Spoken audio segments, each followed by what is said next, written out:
Absolutely. So my name is Ben Munoz. I am one of the co-founders of Ben's Friends Rare Disease Patient Communities.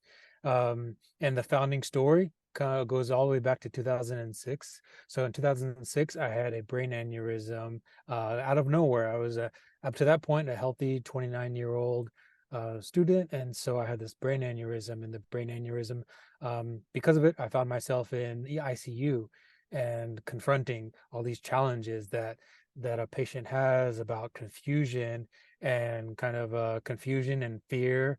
I had a great support team. I've got great family, great friends, a surgeon that was very helpful and very compassionate, but still there was still an underlying kind of fear of what the next steps are and what the right questions to ask are.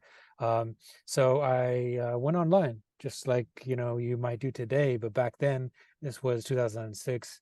Well, there was not yet a flourishing Facebook community. It was around, but it was still very obscure, and I couldn't really find any other people that I could talk to about this. What I had, and actually a little more specific, it was called an arteriovenous malformation, an AVM. And so I went online and I researched AVM, and I couldn't really find anything. So the only thing I could find was a support group for it was a mailing list, an old school mailing list. So you actually had to just email the group and then start conversing and start talking to people, asking questions, getting information. So I mean, it was all we had at the time. It was very clunky.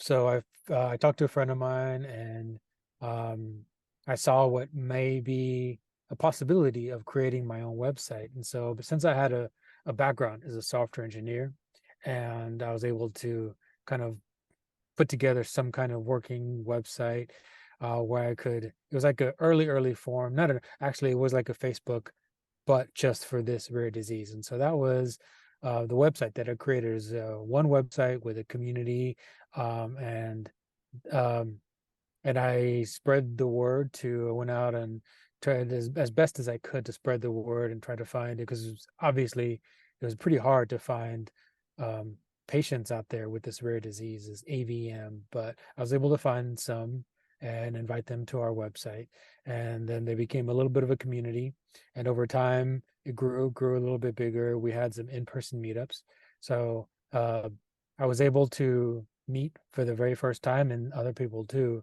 all these patients with going through the same thing that I was going through, and it was magical. And I felt like I had a little bit of a family. It was frightening what I was going through, but I I felt like everything had changed when I met people who were going through what I was going through.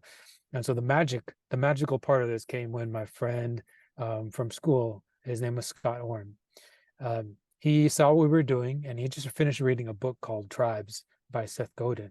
And so he said, look, what you're building here is your tribe of your, your fellow AVM patients. This is amazing. It's exactly what this book is talking about, is all these tribes. And what if there's other people out there with other rare diseases and they also need a tribe, but they don't have the background, they're not able to put up a website, and Facebook, of course, was still not around.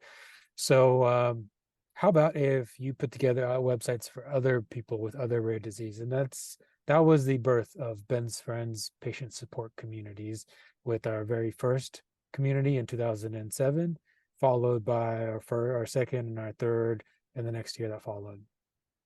So in the beginning, things have kind of maybe morphed a little bit, but in the beginning, the number one goal was just to connect patients. Like that's it, just to connect patients.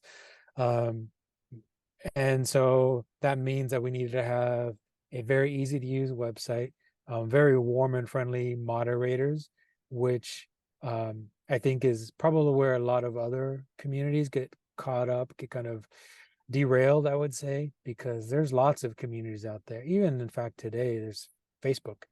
Facebook has tons of communities, but what we see too often, is that they don't have the kind of culture of warm and friendly moderating and patient engagement with each other, peer-to-peer engagement.